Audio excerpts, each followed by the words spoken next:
Hello friends, in today's video we are going to discuss about another coupon formula, and this is used in the bond calculations.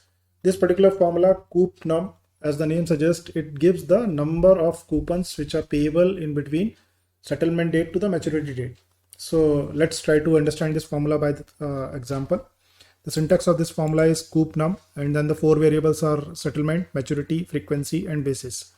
And this formula returns the number of coupon payable between the settlement date and the maturity date, and rounding up to the nearest whole coupon.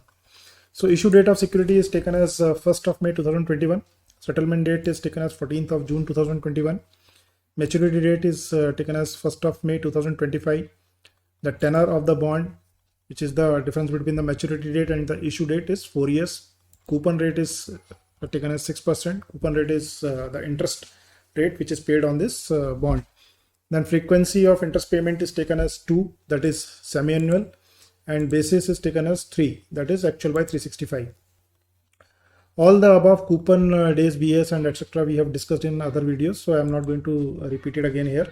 Our focus on this in this video is coupon numbers. So let's go by it. So select the insert tab